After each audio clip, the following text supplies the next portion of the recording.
नमस्कार दोस्तों, आप सुन रहे हैं मुंशी प्रेमचंद की लिखी कहानी ठाकुर का कुआं।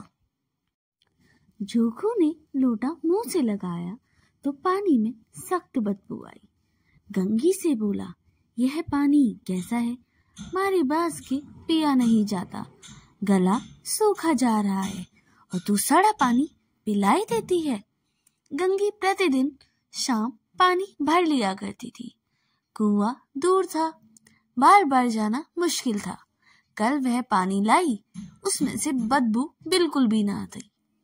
आज पानी में बदबू कैसे? लोटा नाक से लगाया तो सचमुच बदबू थी। जरूर कोई जानवर कुएं में गिरकर मर गया होगा, मगर दूसरा पानी आवे कहां से? ठाकुर ने कुएं पर कौन चढ़ने देगा? दूर से लोग डांट बताएंगे। साहू का कुआं गांव के उस सिरे पर है, परंतु वहां भी कौन पानी भरने देगा? कोई तीसरा कुआं गांव में है ही नहीं। जोखू कई दिन से बीमार है। कुछ देर तक तो प्यास रोके चुप पड़ रहा, फिर बोला, अब तो मारे प्यास के रहा नहीं जाता।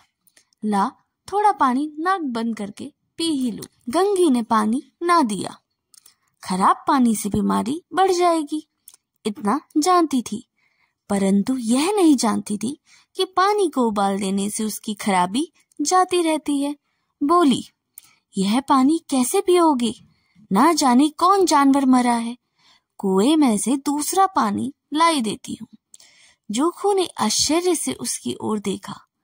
पानी कहाँ से लाएगी? ठाकुर और साहू के दो कुएं तो हैं, क्या एक लोटा पानी न भरने देंगे? हाथ पांव तुड़वा आएगी और कुछ ना होगा। बैठ चुपके से, ब्रह्म देवता आशीर्वाद देंगे। ठाकुर लाठी मारेगा, साहू जी 1 के 5 लेंगे। गरीबों का दर्द कौन समझता है? हम तो मर भी जाते हैं तो कोई द्वार पर झांकने भी नहीं आता। कंधा देना तो बड़ी बात है, ऐसे लोग कुएं से पानी भरने देंगे? इन शब्दों में कड़वा सत्य था।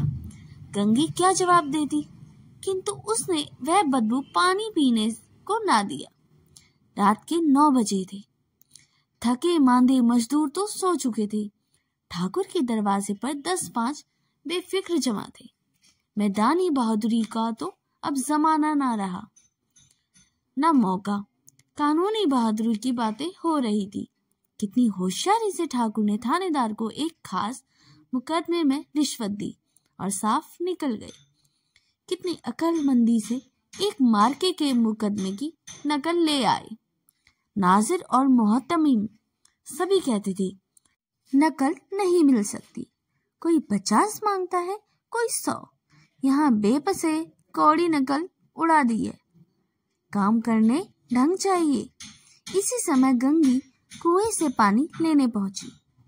खुप्पी की धुंधली रोशनी कुएं से पर आ रही थी।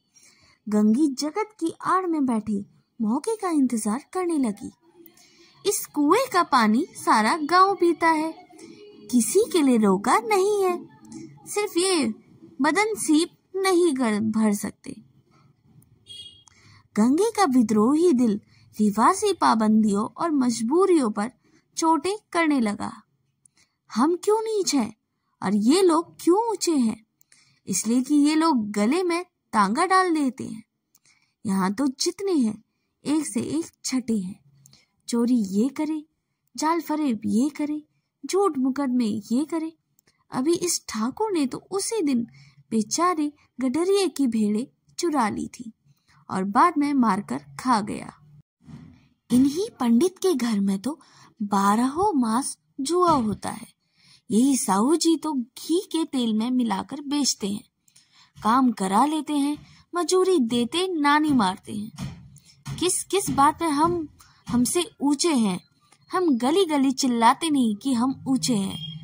हम ऊंचे कभी गांव में आ जाती हूँ तो रस भरी आंख से देखने लगते हैं, जैसे सबकी छाती पर सांप लौटने लगा। परंतु घमंड यह है कि हम ऊंचे हैं। कुएं पर किसी के आने की आहट हुई। गंगी की छाती धक धक करने लगी। कहीं देख ले तो गजब हो जाए। एक लात भी तो नीचे ना पड़े।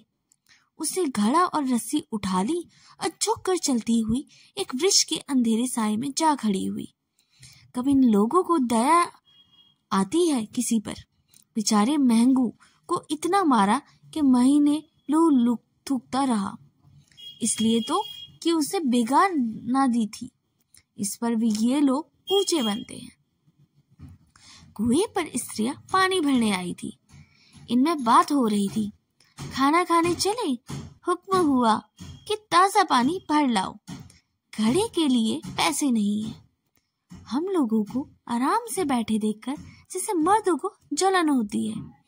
हाँ, यह तो न हुआ कि कसलियां उठाकर भर लाते। बस हुक्म चला दिया कि ताजा पानी लाओ, जैसे हम लौंडिया ही तो हैं।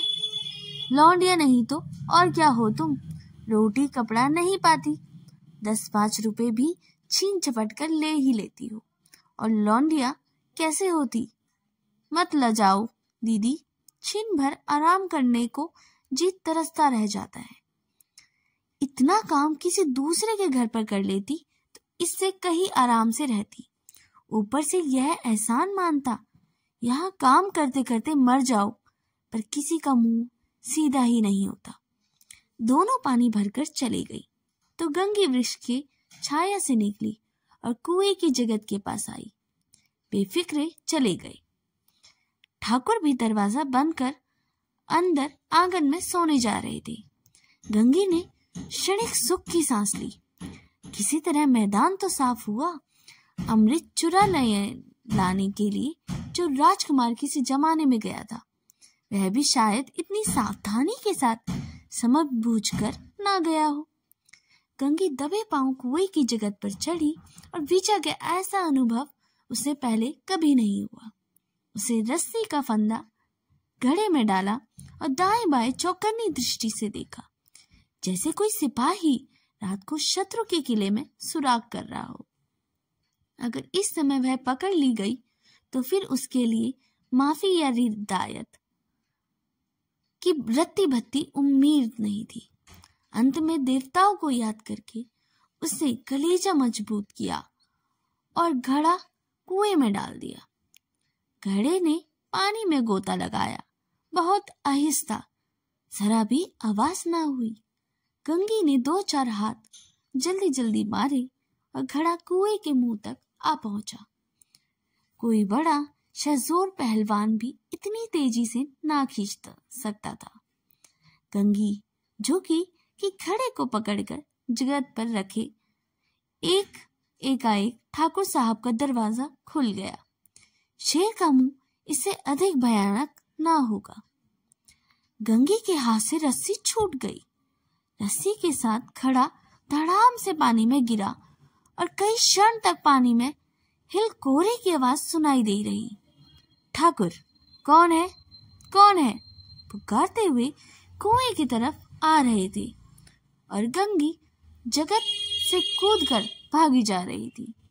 घर पहुंचकर देखा कि जोखू लोटा मुंह से लगाए वही मैला गंदा पानी पी रहा था। कहानी सुनने के लिए बहुत बहुत धन्यवाद। अगर कहानी अच्छी लगी हो तो आप इसे खुद तक ही ना रखें, अपने मित्रों और परिवारजनों के साथ शेयर जरूर करें। और अभी तक लाइक नहीं किया तो लाइक, सब्सक्राइब और बेल आइकन को दबाना ना भूलें, ताकि मेरे द्वारा लाई गई वीडियो का नोटिफिकेशन आपको मिलता रहे। तब तक के लिए धन्यवाद।